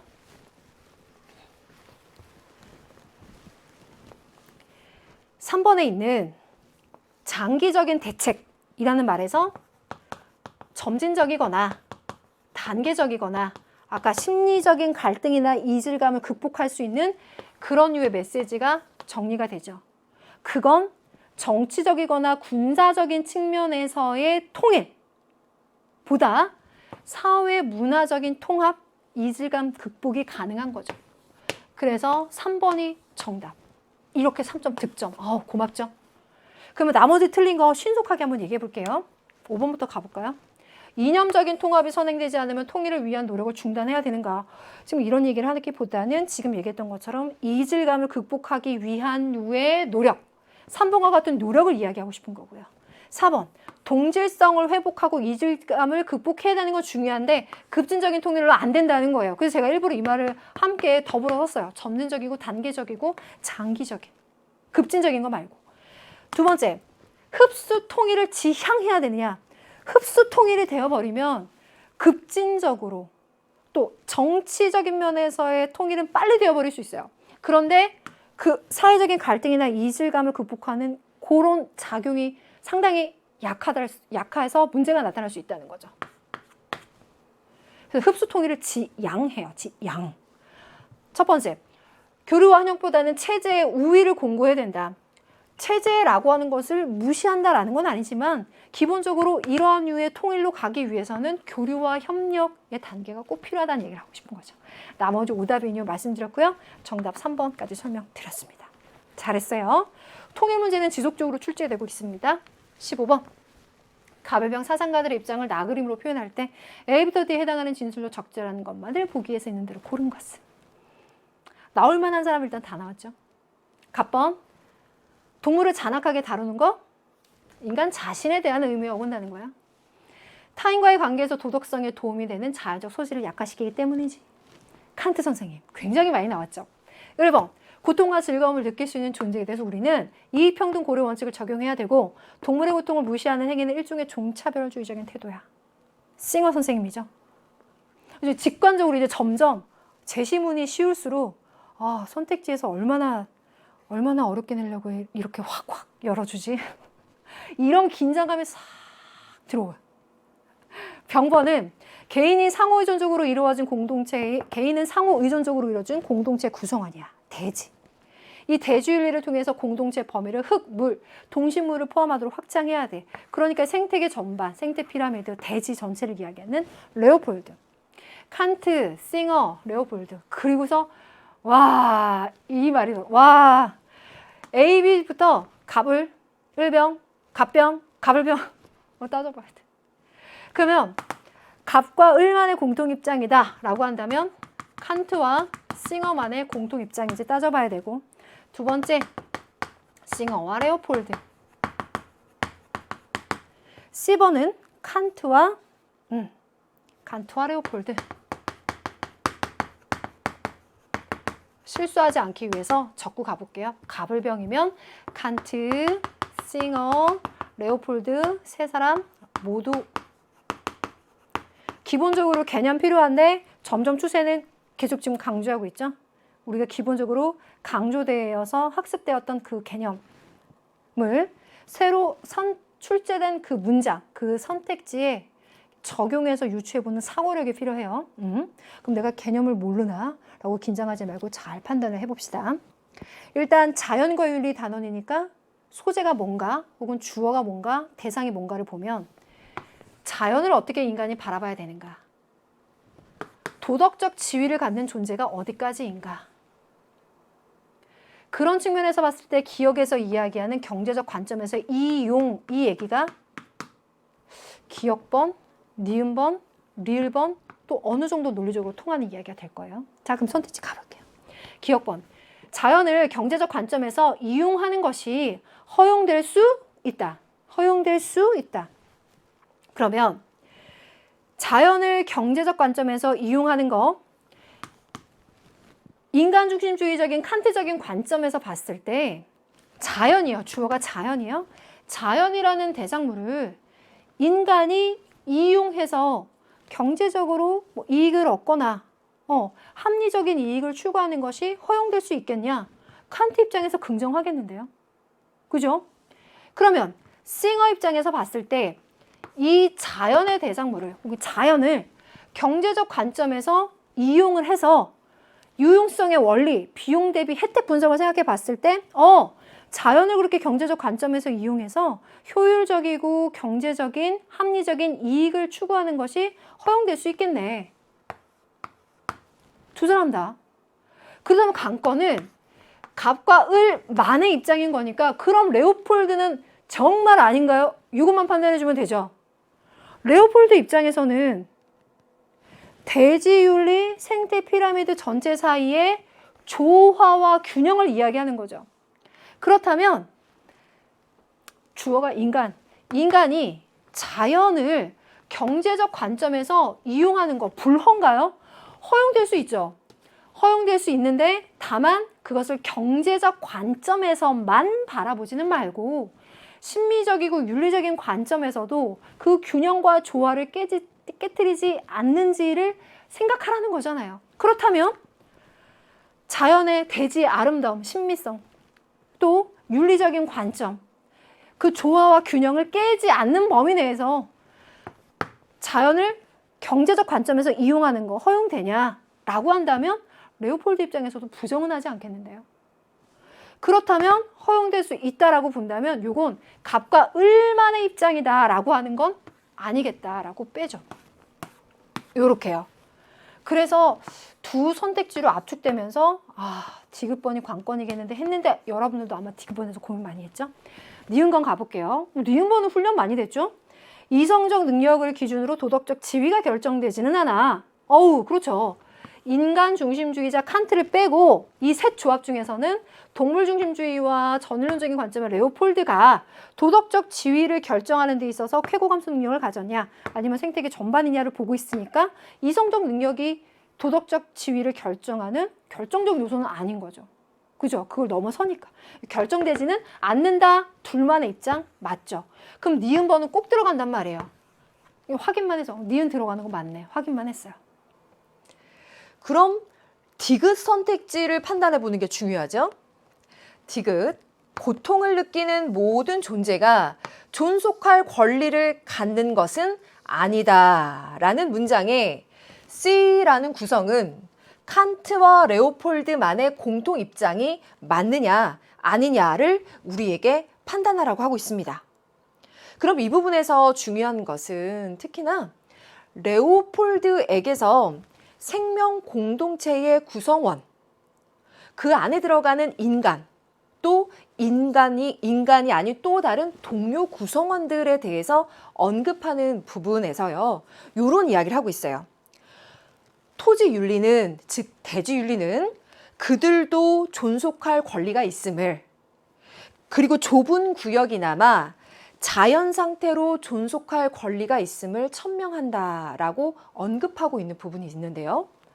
레오폴드에게서 그 언급을 토대로 해서 판단해 보자면 고통을 느끼는 모든 존재를 포함한 생명 공동체의 구성원들은 존속할 권리를 갖는다 라고 보는 것이 맞겠죠. 그런데 이 선택지에서는 고통을 느끼는 모든 존재가 존속할 권리를 갖는 것은 아니다라고 레오폴드가 함께 엮여서 판단해야 되니까 레오폴드는 이 디귿 선택지에 노라고 답을 하겠구나 라는 부분을 중요한 판단 근거로 작용을 해서 디귿번을 빼내는 과정을 거쳐야 돼요. 자, 그래서 칸트와 레오폴드만의 공통 입장으로서 디귿 C 문장을 우리가 판단할 때 특히 레오폴드 입장에서 봤을 때 디귿 선택지의 문장을 이 정답 범주에서는 제외를 시켜주는 거, 이것이 중요하죠. 그래서 디귿을 제외시켜주는 이 순간이 3번과 5번으로 압축된 가능성 중에서 5번을 빼주는 중요한 과정이 되었어요. 자, 그러면 리을번 D 문장을 보면서 마지막 마무리를 해보도록 하죠. 칸트, 싱어, 레오폴드 세 사람을 조합한 문장. 동물에게 해를 끼치는 행위가 정당화되는 경우가 있다. 이거 싱어를 단편적으로 공부하지 않고 그의 공리주의적 입장에서 크게 봤을 때 오늘 강의하면서도 비용 대비 혜택 분석이라는 말을 몇 번 사용하게 되죠. 그런 관점에서 싱어를 공리주의적으로 관점으로 정리를 해보면 이 말이 딱 정리가 될 거예요. 자, 싱어 입장에서는 동물의 쾌고감수 능력을 존중해야 되겠죠. 이익평등 고유의 원리를 적용해야 하겠죠. 그 기본적인 입장 말고 공리주의적인 관점 전반적으로 봤을 때 동물에게 고통과 같은 해를 끼치는 행위를 했어요. 그런데 그 행위가 인류가 됐건 혹은 뭐 이 세계의 어떤 문제, 나머지 존재들에게 굉장히 중대하고 큰 이익을 주게 되었어요. 그러니까 동물에게 해를 끼치는 행위, 혹은 고통을 주는 행위, 이게 비용의 문제라면 그 해를 주는 그 비용을 통해서 큰 이익, 혜택을 발생시키게 된다면 그러한 경우에 제한적이겠지만 제한적으로 동물에게 해를 끼치는 행위가 정당하게 하는 경우가 있을 수 있겠죠. 네. 그래서 이 리을 선택지를 보면 이것도 역시 관건이 싱어에게 있죠. 키를 이 문제 보니까 싱어가 많이 갖고 있죠. 싱어 입장에서 보자면 그러한 경우에 제한적으로 이러한 정당화가 발생 가능한 경우가 있겠다. 그래서 만약에 예를 들어서 인류 전체에 너무 큰 문제를 가져오는 질병, 전염병을 막을 수 있는 동물 실험을 하는데 그 동물 실험에 참여하는 동물의 개체수를 최대한 줄이고 그 실험에 참여하는 동물들의 고통을 최소한으로 하는 방법을 간구해서 아주 제한적으로 그 실험이 이루어지게 됐는데 그 실험이 성공해서 인류에게 큰 문제를 준 그 질병이나 전염병이 해결됐다. 그러면 동물에게 해를 끼치는 그 행위가 큰 혜택을 가져옴으로써 제한적이지만 정당화되는 경우가 있겠네요. 그죠? 그러니까 싱어 입장에서 동물암인 것이고 칸트 입장에서는 인간이 동물이란 대상을 이용할 수 있다라고 하는 관점으로 설명 가능하니까 가능할 것이고 또 레오폴드 입장에서도 봤을 때 동물에게 해를 끼치지만 그것이 전인론적인 관점에서 정당화가 되고 오히려 그것이 생태계 전체의 생태 피라미드 전체의 조화와 균형에 맞는 행위라면 그 동물 혹은 그 개체 하나에 해를 끼치는 행위가 정당화되는 경우가 있을 수도 있겠죠. 그래서 니은하고 리을이 맞고 디귿번이 틀리다라는 걸 빼주는 게 관건. 3번과 5번 중에 고민했을 때 3번으로 가주는 거고요. 이 디귿번의 그 선택지를 이러한 공리주의적인 관점에서 싱어에게 적용하면서 판단했을 때 딱 문이 열리죠. 그래서 15번의 정답 3번 됐습니다. 수고하셨고요. 3점짜리 문제가 아니었어요. 16번 가볼게요. 다음을 주장한 사상가 입장에서 사례 속 학생 A에게 해줄 수 있는 조언으로 가장 적절한 것은 무엇인가라고 했는데요. 야, 이거 소통윤리에 나오는 거잖아요. 연계교재에 나왔던 부분인데 군자는 화합하지만 주체를 잃지 않고 남들과 같아지지 않으며 소인은 주체를 잃어버리고 남들과 같아지며 화합하지 않는다. 군자의 화이부동의 자세를 이야기하고 있는 거죠. 부화내동하지 않고 화이부동하는 이 군자를 이야기하고 있는 유교 공자 입장이에요. 그러고 보면 공자도 이번에 꽤 나왔죠. 그 공자의 입장에서 다문화 사회에 또 적용을 할 수 있는 그런 문제요. 꽤 재밌었어요. 다른 문화권에서 온 친구의 독특한 행동이 비도덕적이라고는 생각 안 했는데 낯설어. 그래서 그 친구를 어떻게 해야지? 제가 도덕적으로 잘못된 건 아닌데 와 낯설어. 이게 받아들여지지가 않아. 그러면 어떻게 해야 되겠는가? 1번. 그 친구가 우리나라의 문화에 동화되도록 설득하세요. 이거 틀려요. 왜 그럴까요? 제시문 얘기하고 있지만 주체를 잃지 않으면서 남들과 같아지지가 않는다는 거예요. 이걸 보니까 포용하고 파벌은 이루지 않으면서 포용하는 것이죠. 그러니까 그냥 동화되어 버린다라기보다는 주체를 잃지 않으면서도 조화를 이루는 그런 관점을 이야기하고 있는 거니까 동화 자체를 이야기하는 것은 아니고요. 그래도 쉽게 정답은 같죠. 문화를 이해하는 태도로 조화롭게 그런 의미에서의 조화를 강조하고 있는 화이부동의 관점과 연결되는 2번이 정답이고 손익을 계산하는 거 아니고요. 또 다수가 즐기는 문화가 우월해. 아니죠. 파벌을 형성하지 않으면서도 조화를 이루는 관점이니까 우월, 열등, 우열에 대한 비교 어울리지 않죠. 5번째, 선악의 분별 없이 유교에선 너무 중요하죠. 12선악에 대한 분별을 전제로 해서 선을 실천하면서 성인이 되는 것을 중시하기 때문에 선악의 분별이 없으면 안 돼요. 그죠? 그래서 중요한 것은 2번 정답. 그러면서 3점 득점. 잘했습니다. 화이부동이 이제 처음 나왔는데 이렇게 풀어가니까 재밌고 그래도 여러분들 좀 확실하게 정답으로 갈 수 있었을 것 같아요. 17번 갈게요. 서양사상가 갑과을의 대화이고요. 사파 자체가 딱 그분들의 모습을 아주 잘 나타내줬죠.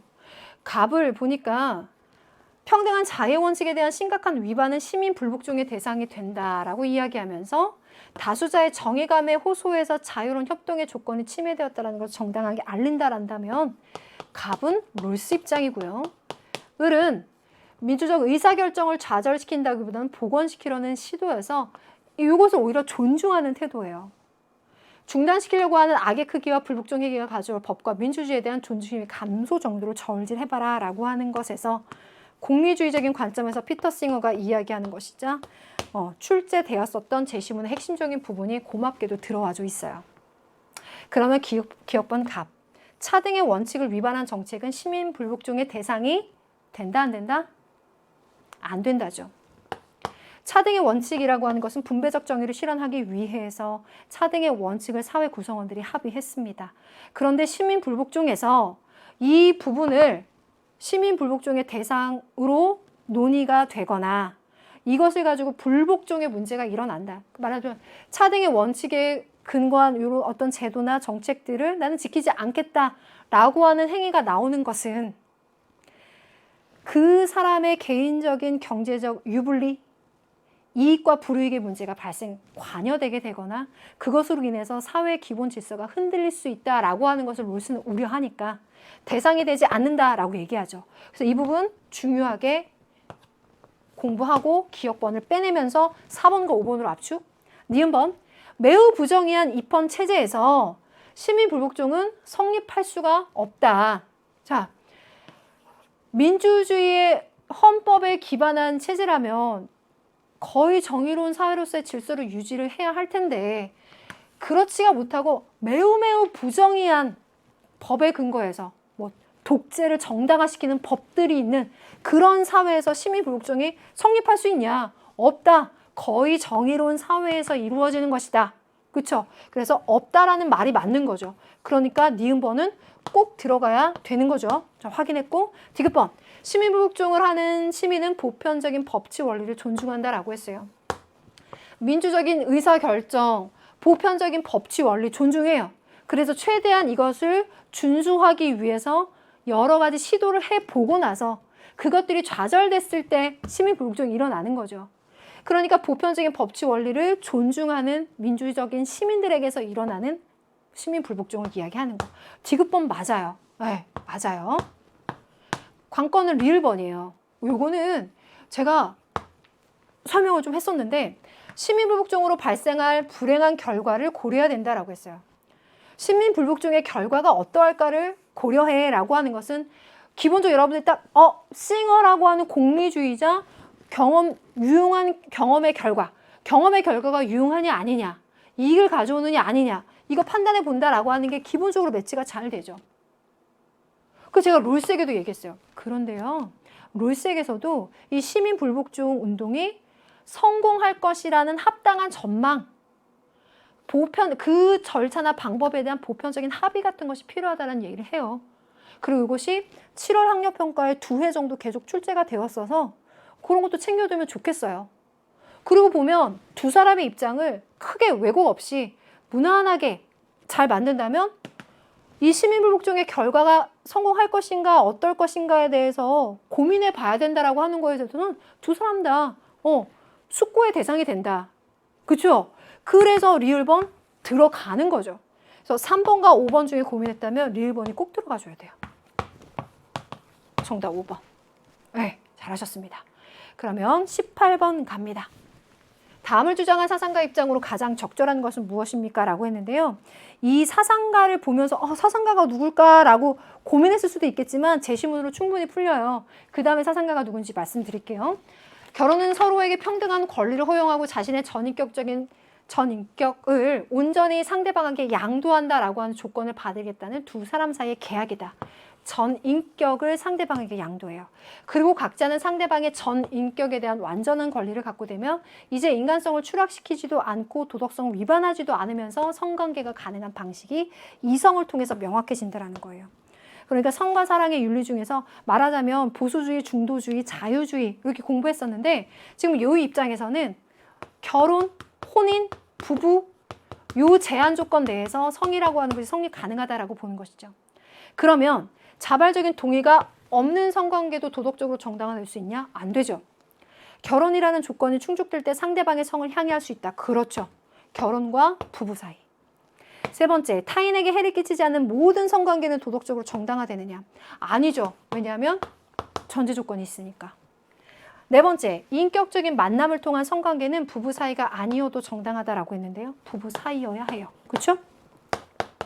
부부 사이의 성관계도 출산을 의도할 때에만 도덕적으로 정당하다. 만약 여러분들 단편적으로 결혼, 부부, 출산, 양육 쭉 그래서 그럼 이 사람은 출산을 의도할 때만 도덕적으로 정당하다라고 하나? 그런 것 같은데? 라고 하게 되면 틀려버리게 될 가능성이 있죠. 자, 지금 이 제시문의 사상가는 칸트예요. 이게 지난해 연계교재에도 이 제시문 나온 적이 있었고요. 더 어렵게도 출제가 된 적이 있었고 수능 완석의 38쪽의 8번. 네, 여기를 보면 칸트 한 번 더 나와 있었죠. 열심히 공부했었단 말이에요. 칸트적인 입장에서 봤을 때 이렇게 인격적인 관계 그것이 성립된 부부 관계에서 이렇게 도덕성을 위반하지 않는 성관계가 가능하다라고 이야기하고 있어요. 그렇다면 그게 출산이라고 하는 어떤 목적을 의도하는 것이 아니라 이 인격적인 관계에서 가능하다라고 보는 거니까 틀린 거죠. 그래서 정답은 아까 얘기했었던 2번이 되는 거예요. 잘하셨습니다. 19번 갈게요. 19번이 계속 교정적 정의죠. 그죠? 그리고 또 요 형식이죠. 갑번, 사형은 살인에 상응하는 보복을 위한 것이다. 응보주의적인 관점에서 인간성을 해치는 죄책감으로부터 사형수를 해방시켜줘. 칸트예요. 사형은 한순간에 강렬한 인상만 줘. 반면에 종신노역형은 더 큰 공포를 안겨줘. 정신에 미치는 효과가 사형에 비해서 커. 사형에 비해서 크다는 거죠. 그쵸? 사형은 아무 효과가 없다는 게 아닌 거죠. 지난 6월 모의평가 19번에 나왔던 베카리의 그 메시지랑 또 같아요. 병번, 사형은 죄인을 적으로 간주하는 것이고 그에 대한 재판과 판결은 그가 더 이상 국가의 구성원이 아니라는 증명이다. 선고야. 루소죠. 이름은 이제 여기다 쓰겠습니다. 칸트, 베카리아, 루소.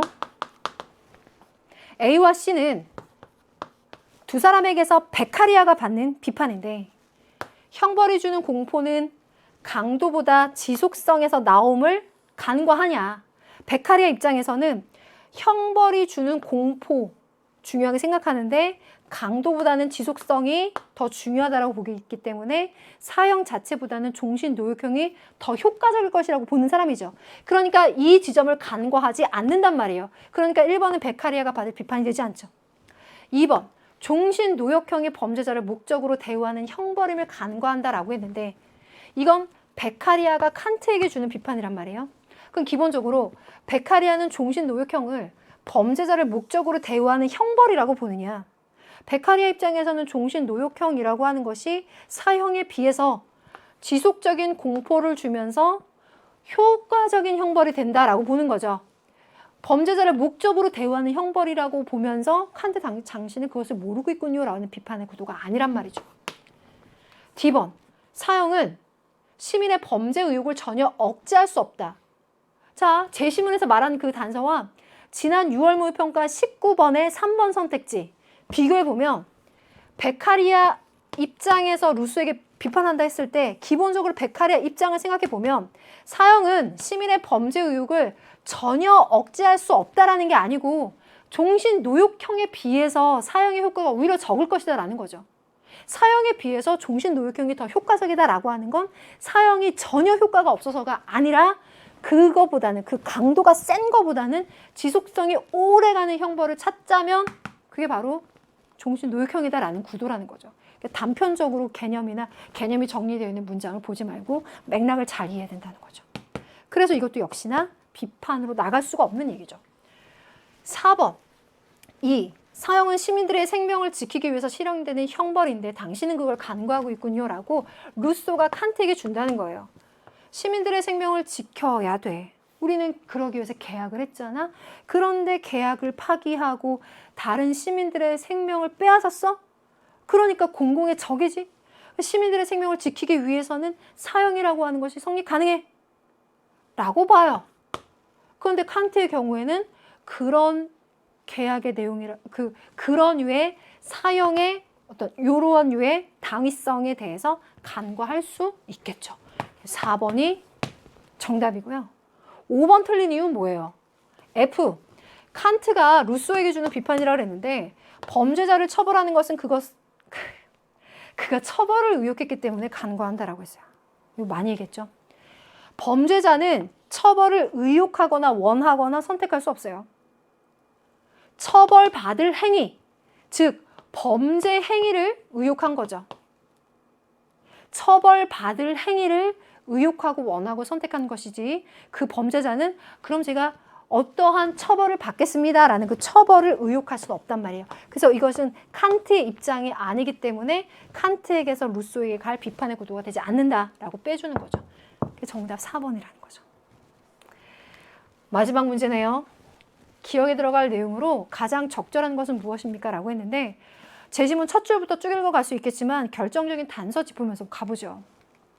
미디어 리터러시 얘기하는 것 자체가 정보에 대해서 비판적으로 해석할 수 있는 능력 얘기하는 거 아닙니까? 그러니까 뉴 미디어 시대에 정보에 대한 비판적인 사고력이 필요하다라고 하는 것을 제시문의 앞에 보세요. 정보화 시대가 되면서 뉴미디어가 등장하면서 이러이러한 장점이 있지만 우리 이러한 시대에 오히려 이 비판적인 사고력이 굉장히 필요해 라는 얘기를 하고 싶은 거예요. 그죠? 그런데 1번에서처럼 쌍방향 의사소통이 가능해진다거나 빅데이터 처리 기술이 요청된다라고 하는 것을 제시문에서 지금 핵심적으로 이야기한다거나 뉴미디어 시대에 더 요청되는 그런 것으로 부각시키는 지금 내용이 아니란 말이죠. 세 번째, 계층 간의 정보 격차를 줄여야 될 필요성은 있겠죠. 또 정보에 대한 접근이 더 용이해지기도 했어요. 지금 여기 보면 정보에 손쉽고 빠르게 접근할 수 있게 됐고 이런 점에서 장점이 있다라는 얘기 분명히 하고 있어요. 또 그 이면에는 그 정보에 접근하지 못하는 사람과 접근하는 사람 사이에 격차가 생기니까 그것들을 줄여나가야 될 필요성이 생길 수도 있겠지만요.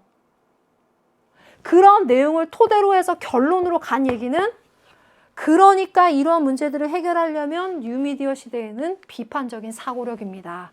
라는 얘기로 결론을 맺어주면서 강조하고 있죠. 그래서 정답은 5번 되겠습니다. 네. 자, 이렇게 해서 전체 20문항 모두 해결을 해봤고요. 여러분들에게 도움이 되었길 바라고 수능 때까지 남은 시간 여러분들 잘 관리하고 무엇보다 자기 마음이나 건강이 제일 관건이겠죠. 마음과 건강 잘 관리하고 여러분들이 보완해야 되는 부분 꼼꼼히 잘 챙겨서 수능 때 여러분들이 원하는 좋은 결과 나오기를 진심으로 응원하면서 그때까지 같이 달릴게요. 함께해 주신 여러분들 모두 고맙습니다. 우리 총평도 꼭 한번 챙겨서 봐주세요. 고맙습니다.